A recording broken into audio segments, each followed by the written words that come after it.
In 1970, John Linley Frazier committed a crime that sent shockwaves through society. People were just stunned. Its weird mix of occult messages and senseless brutality They had been executed, and then the house was set on fire.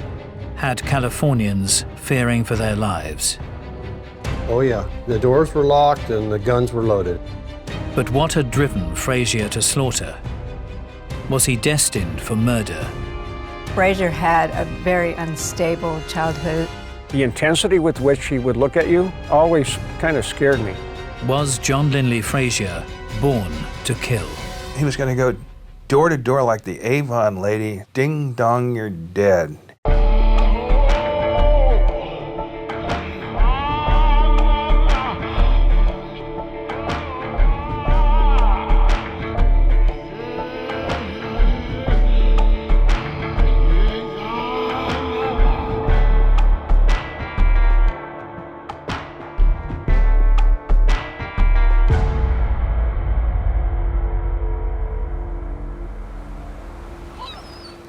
In the early 1960s, Santa Cruz was just an ordinary Californian beach town.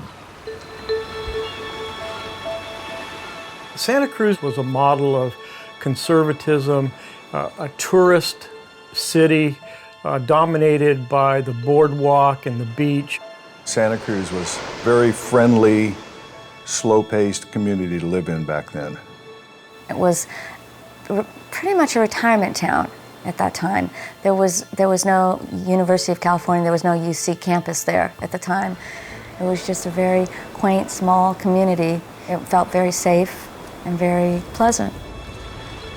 It was this peaceful community that the Ota family decided to make home.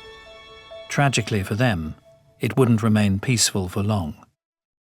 Dr. Victor Ota and his family were very, very well known in the city of Santa Cruz and actually in the county of Santa Cruz and beyond. He was a noted, well-respected ophthalmologist.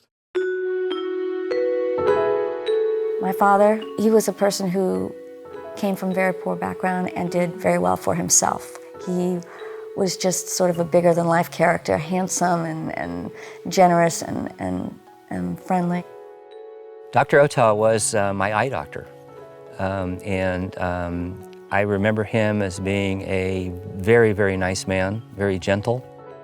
My mother also came from a working-class background. She was Czechoslovakian, my father was Japanese. So if our home and our lifestyle was anything, it was much more Japanese. My mother was also very stylish and perfect looking. It's just, moms were like that then, I guess.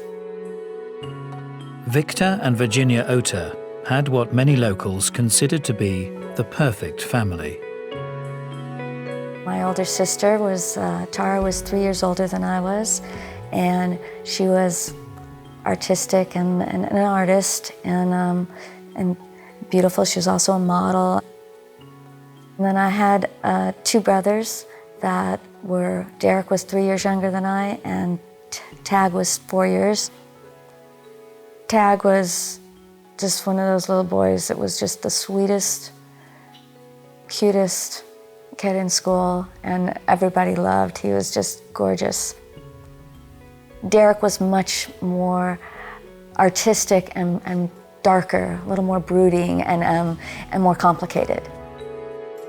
Thought of as almost another family member was the doctor's secretary, Dorothy Cadwallader. My Aunt Dorothy, she was a wonderful woman, you know. All-American, apple pie, the whole works.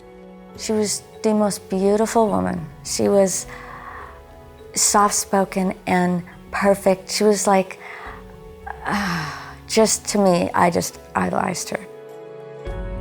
Completing the perfect family unit was the dream home the Otas built in the Santa Cruz foothills. It was as much part of our life as a person in our family, that home and the process of building it. Even the fabrics inside the house, my mother wove on a loom. It was built completely into nature. There were no trees cut down to build the home. Dr. Ota liked natural setting. I can remember that the windows didn't have any coverings on them. He liked to look out into the forest and liked a lot of natural stonework around the home. It wasn't a time that you thought of where anything bad would ever happen. But in the late 60s, Santa Cruz changed forever. The hippie generation descended on the area in their thousands. You started seeing a lot of people dropping out and going to live with nature. It was huge here. Some people were growing their own food. Some of them worked. They were artists, musicians. A lot of people on food stamps, probably. And it wasn't all peace and love.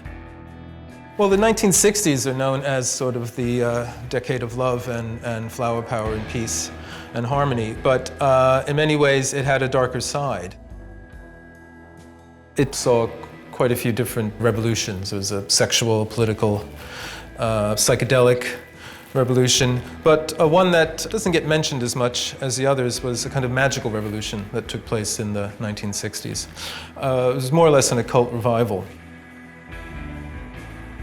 I remember just up the way here, one of the communes where the inhabitants would put on white robes and pointed hats and chanting in like a Celtic language and holding rituals. It was bizarre behavior that scared people. There seemed to be a kind of free-for-all in the world of morality, which initially was very liberating, but at a certain point it seemed to have gone too far.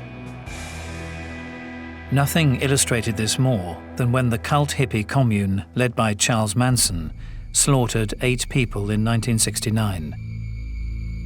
Most horrifyingly amongst the victims was the 8 months pregnant actress, Sharon Tate. California exploded in fear when the whole Tate LaBianca murders in LA and the Charlie Manson gang popped onto the newspapers and was covered internationally. It made people go, wow, what's happening? It did change, you know, the whole aura of peace and love and flower power to something strange, to be fearful of, more criminal, more crazy. Soon after the Manson murders, a terrifying crime would occur in Santa Cruz on America's west coast that would convince all that another killer cult was on the rampage. My dad told me, I want you two to stay up here because there are 5 bodies in the pool.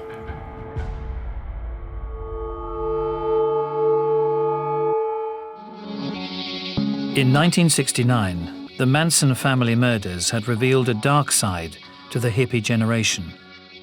Rumors of strange occult practices, talk of revolution and murder, had tainted the peace and love movement forever. And in 1970, a new crime would occur that would convince many that society was about to self-destruct. This crime unfolds really with a report of a fire, smoke billowing from this small hilltop. That night I was in class out at the community college. We were on a break and I heard the siren blowing. I got my fire gear because I knew where the fire was. The Otah residence. As the firefighters arrive, they go up a winding kind of a driveway, and there's a car. There was a Rolls Royce and a Lincoln blocking the roadway.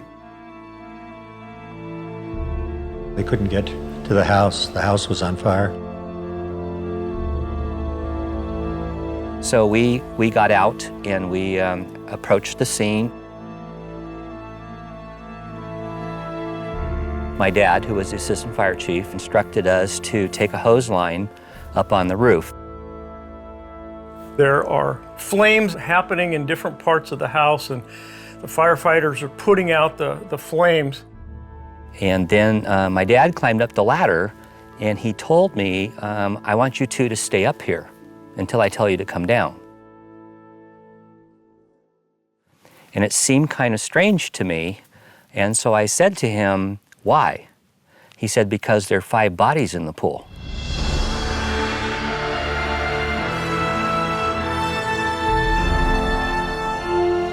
Bodies literally floating in the swimming pool. It was very eerie.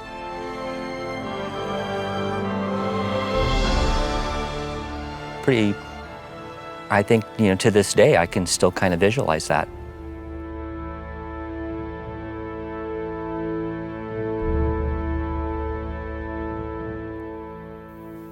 It happened sometime during the dinner hour on the eye surgeon's $150,000 estate. Everyone in the house methodically murdered. The only survivors, the Oda's 2 teenage daughters who were away at school.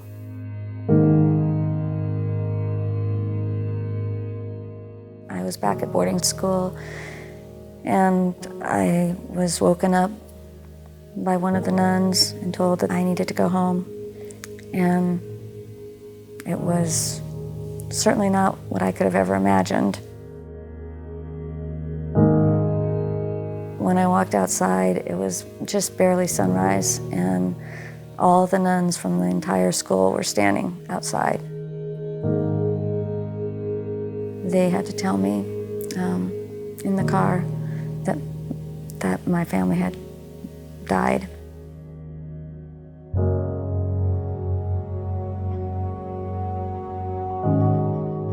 It was unthinkable. And then they had to tell me how. 5 people had been killed. Dr. Oda, his wife, secretary, and 2 of his children. They had been executed and somehow thrown, pushed, or dumped into the swimming pool, and then the house was set on fire. Dr. Ota had been shot 3 times. The 2 women and the boys had each been shot once in the head. All of the bodies were found in the pool. They were tied with silk scarves. The murder sent shockwaves through California and beyond.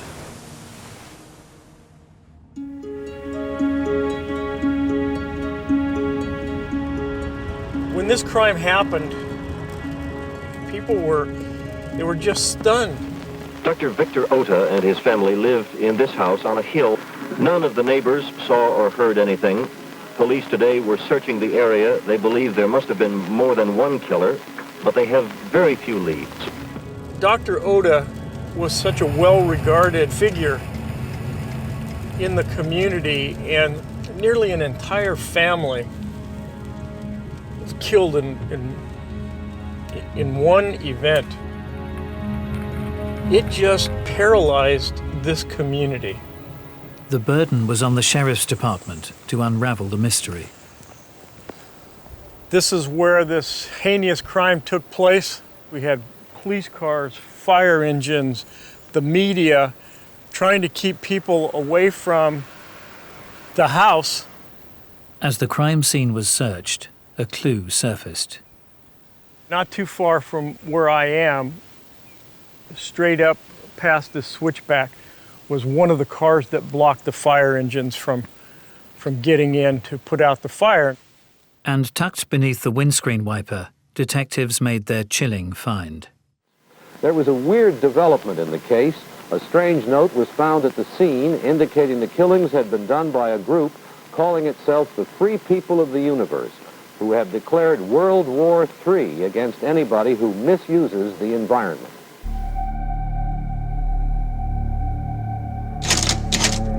Composed on the AutoZone typewriter, the note began. Halloween, 1970. Today, World War III will begin as brought to you by the people of the free universe.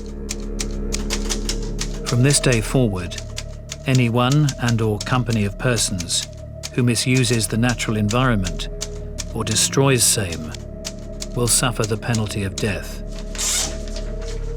The note was signed Knight of Wands, Knight of Cups, Knight of Pentacles, Knight of Swords.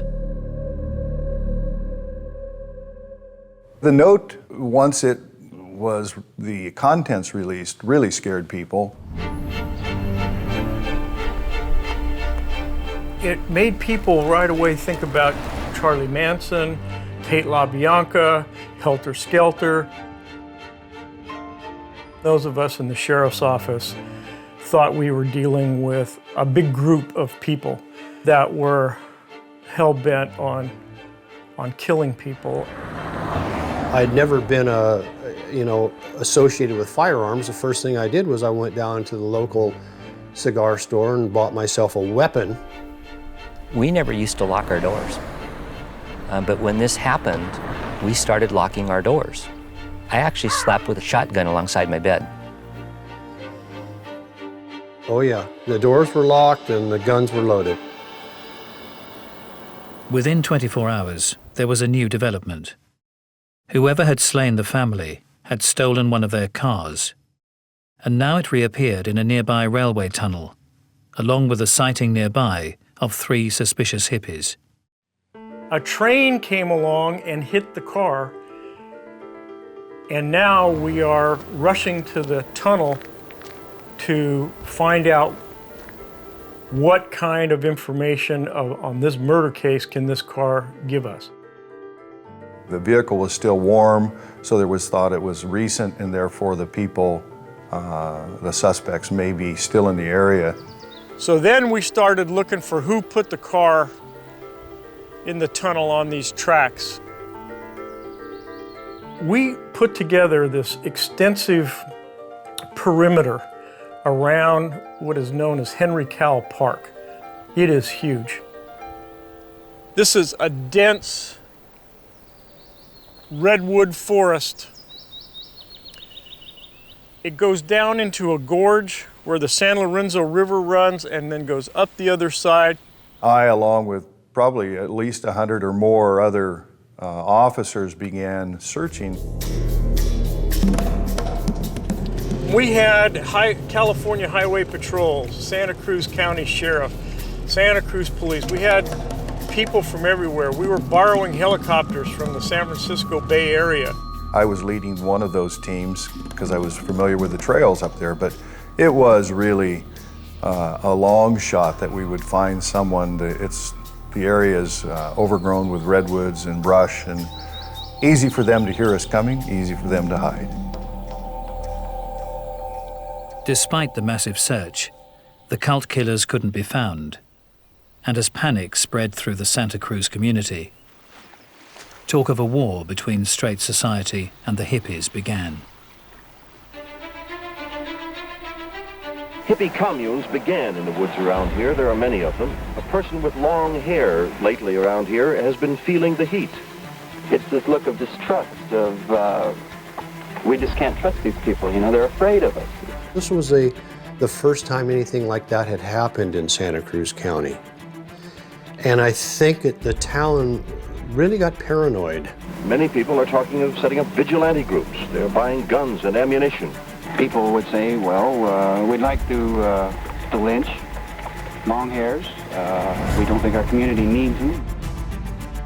But when details of the note reached long-haired local Roger Crone, what came to mind was not a cult, but his neighbor, a reclusive 24-year-old, John Linley Frazier.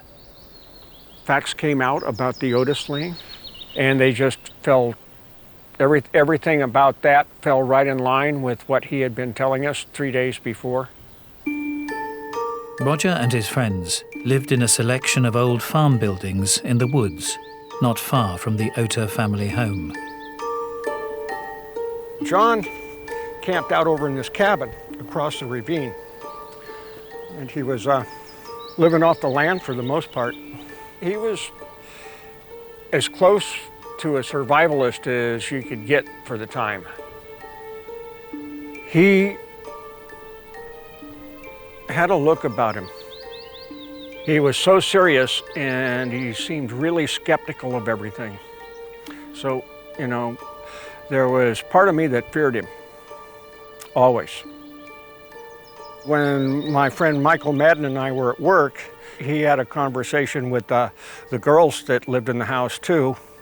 He'd been talking about the book of Revelations and the fact that he felt he was here to save the environment, and that people who were polluting it or who were abusing it needed to be dealt with. Either you were in with him or you had to go. Against all expectations, the so-called People of the Free Universe was not a killer cult, but a lone assassin on a mission from God, and he was armed and on the loose.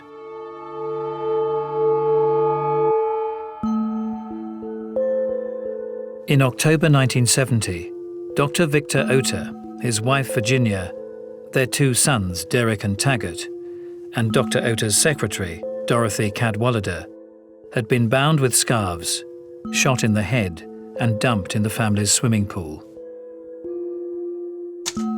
After the discovery of a note referencing the occult, California feared another murderous Manson-like hippie cult. But local resident Roger Crone recognized the note as the work of his reclusive neighbor, 24-year-old John Linley Frazier.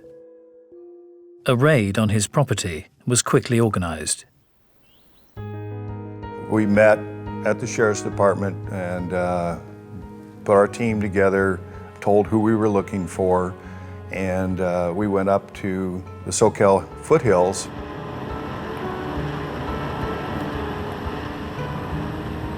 I think apprehensive is a good word. Not knowing what you're going to get into, what you're going to run up against. You know you can't make any mistakes because that could cost you dearly. We worked our way up kind of a ravine to a very precarious footbridge, a couple of cables with boards laid on it, to a shack that was on the far side of this gully. But the shack was empty, and Frazier was nowhere to be found. Rod Sandford and his fellow deputy Brad Arbsland were instructed to stake out the property overnight.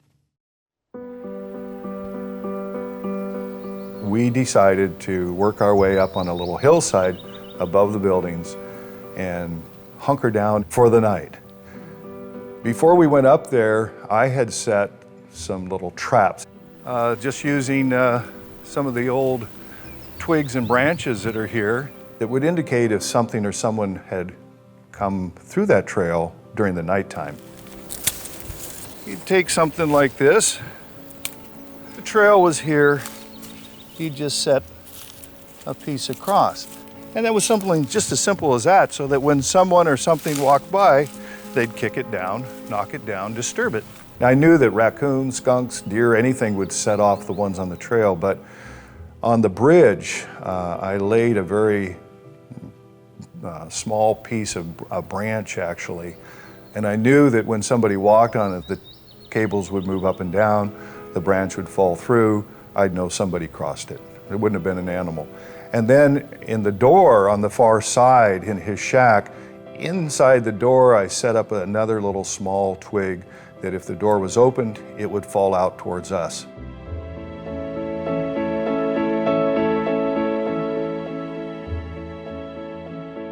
It was a sleepless night because you knew what this person did, and you knew that if they came along, in our mind at least, they wouldn't go easy.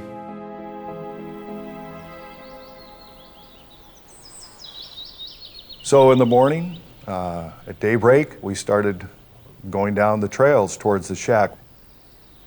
We noticed that the traps had been set off on the trails.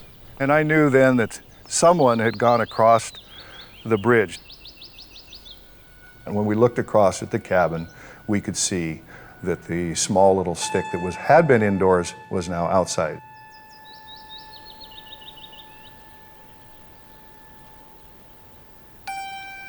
So now we know that someone has come across the cable and the door had been opened and closed. So then the dilemma was one of us had to go across the bridge while the other one covered him.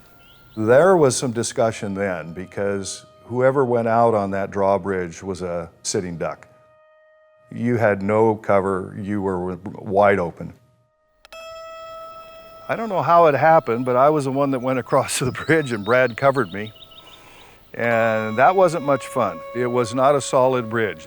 If you stepped in the wrong place, you'd cause a board to fly and you'd go down, going across knowing that this guy had killed 5 people, and if he had a gun and realized we were coming, he might start shooting and there was nowhere to go.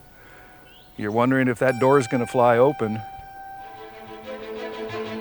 So I went across the bridge, then I covered, he came across the bridge.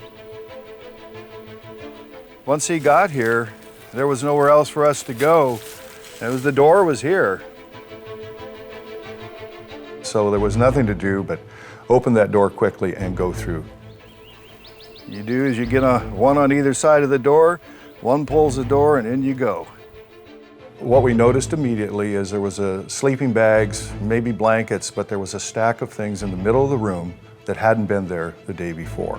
I looked at Brad, he looked at me, he grabbed the sleeping bags, yanked them back. I had the shotgun, and there was Frazier. Stuck the shotgun in his face and told him, "Don't move or I'll shoot." Kind of had this weird smile, looked at me and said, "Why don't you give me what I deserve?"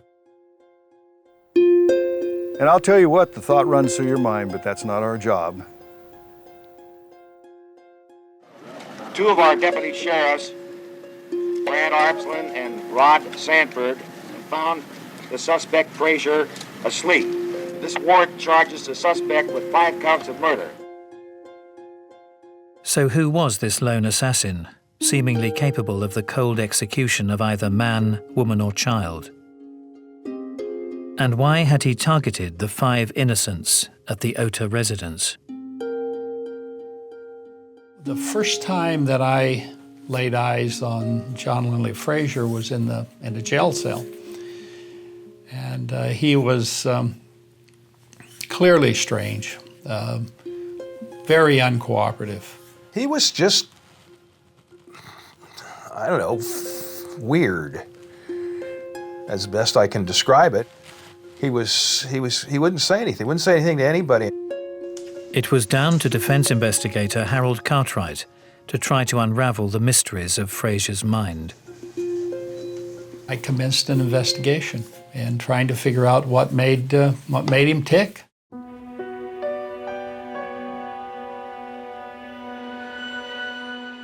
John Frazier's parents had separated when he was 2. By the time he was 5, his mother, unable to support herself and care for him, had placed him in a foster home. I think Frazier had a very unstable childhood and a sense of insecurity. I think he did not feel safe.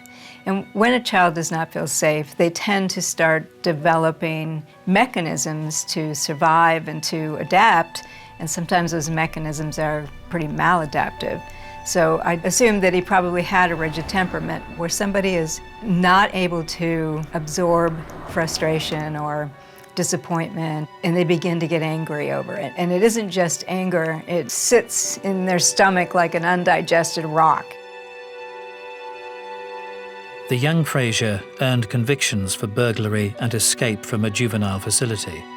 But by his late teens, he appeared to be settling down. He married his wife, Dolores, when he was 21, and in 1965, they had a child. I remember speaking to his ex-employer at an auto repair shop, and he spoke very highly of John. He thought he was an excellent mechanic. But in Frazier's early 20s, he began to change. In 1969, his wife noticed that he seemed to be having delusions. She told me that he would go off into the woods and take his Bible, and that sometimes she wouldn't see him for 2 or 3 days at a time. but that he was never unkind to her, loved his daughter. He just became a different person. John Linley Frazier was showing signs of schizophrenia. Schizophrenia is a major mental illness characterized mainly by a disorder of thought, a disorder of thinking. It usually begins in late adolescence, early adulthood, 19, 20, when the first psychotic episode begins. But prior to that, there's a pre-morbid condition where the individual is usually withdrawn and odd and somewhat bizarre in a number of different ways. In 1970, Frazier's strange behavior escalated. He quit his job. He felt that combustion engines were destroying the environment, and he didn't feel that he could be a party to that any longer. Then, on Independence Day, 3 months before the slaying at the Ota residence, Frazier separated from his family and began living in a dilapidated cowshed in the woods.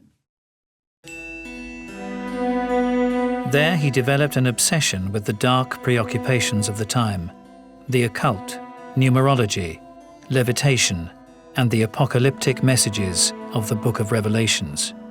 He might have been what we call a schizotypal personality disorder, where magical thinking is part of the process, where he was getting very involved in the tarot. And at that time, the hippie movement was becoming much more into very spiritualistic philosophies, and he did not have voices of stability around him. Neighbor Roger Crone was unnerved by Frazier's odd behavior. The couple got married while we were living here, and they had the wedding up on the ridge, and John showed up wearing an American flag. It was indicative of the fact that he was a little bit strange. John was kind of reclusive, hard person to get to know, really. He was intimidating, real kind of hard eyes. The intensity with which he would look at you always kind of scared me. Frazier holed himself up in his shack in the forests of California, protected by a steep ravine and a deliberately precarious bridge.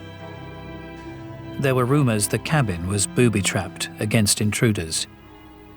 I didn't come into this part of the property ever, so I never fell victim to one of his booby traps. Yeah, he was definitely paranoid. But Frazier wasn't just odd. He was a man on a mission, and his plan chilled listeners to the bone. He had an epiphany. He'd been reading the Bible and the book of Revelations, and he thought it was his job to come and save the planet. He explained to me that God had spoken to him, and he had been chosen to restore the earth to its natural state. This entailed removing all vehicles and buildings from the earth. His job, under God's instruction, was to give each head of household the option of choosing God's army or death.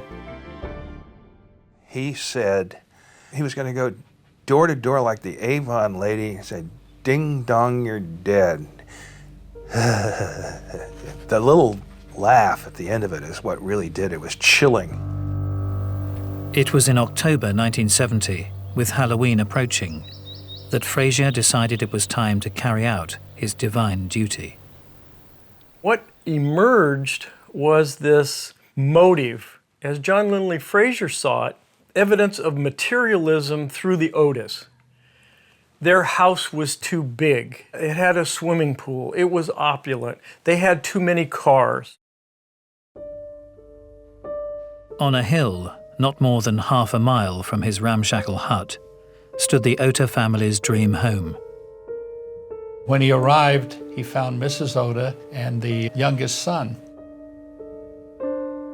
He found some scarves, and he tied her up, did the same with the younger boy, and they waited. Next, Dorothy Cadwallader, who worked for the doctor, brought the oldest boy home from school, and he went through the same procedure again. And then when Dr. Ota came, he tied his hands behind him. explained to him what he had been instructed to do by God. He had him at gunpoint and wanted Mr. Oda, the head of the family, to join him and burn the house down. Of course, Dr. Oda wasn't going to burn his house down. So Dr. Oda is calling him a crazy, stupid, drugged-out hippie, whatever, not very cooperative. So at some point, he pushes Dr. Oda into the swimming pool. He's using the leaf skimmer to hold him down and bring him up, trying to convince him to burn down the house and join God's army. After a period of time, in Frazier's mind, he had convinced the doctor, and so as he extended his hand to pull Dr. Oda out of the swimming pool, Dr. Oda tried to pull him into the swimming pool, and he failed. So at that point, Frazier shot the doctor. Then he went in and got the wife, brought her out, executed her. Then Dorothy Cadwallader executed her.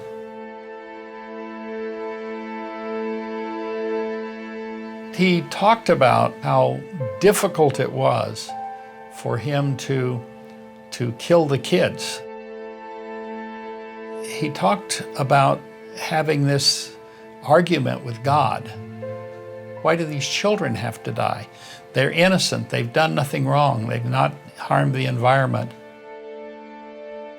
But God insisted that they must die. Frazier shot both boys in the head and dumped them in the pool.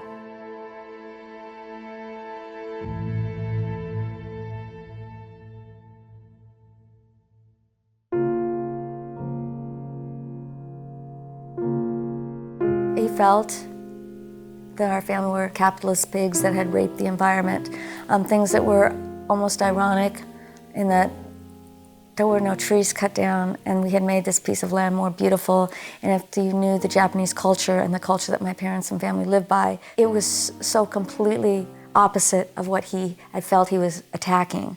So it was amazingly sad. But the bizarre story of John Frazier did not end with his capture. His trial would deliver one of the most extraordinary moments in criminal history.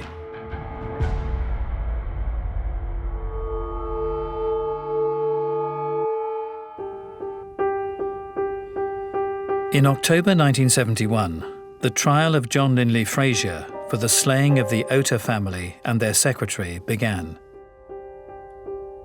The evidence that Frazier had committed the crimes was overwhelming. But would he be judged insane at the time of his murders?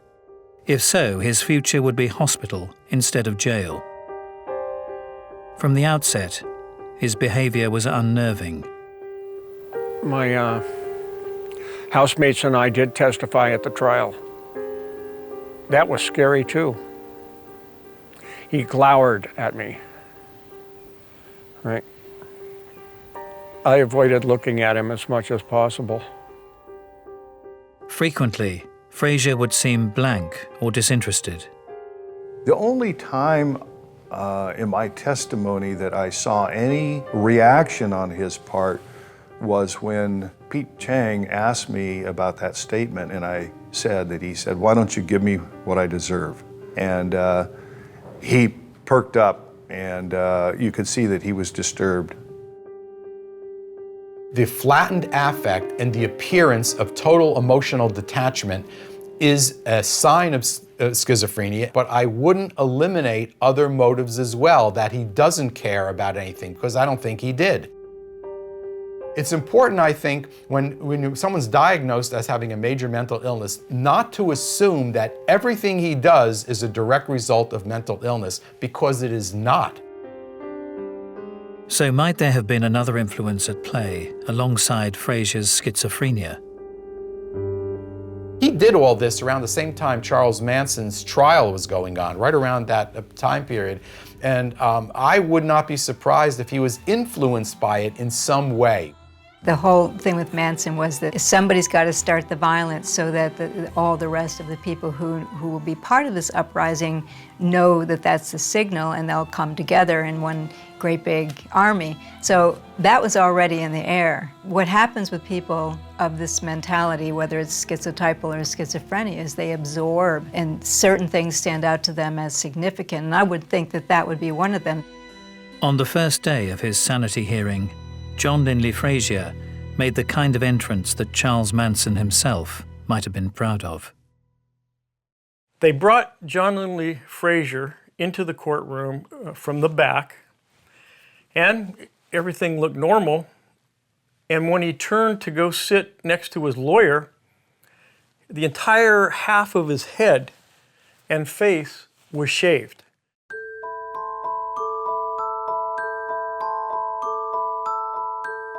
He had actually gone, even with his nose, up through the top of his head, down through his beard, saved one eyebrow, one side of his face, and one side of his head. And it was shaved.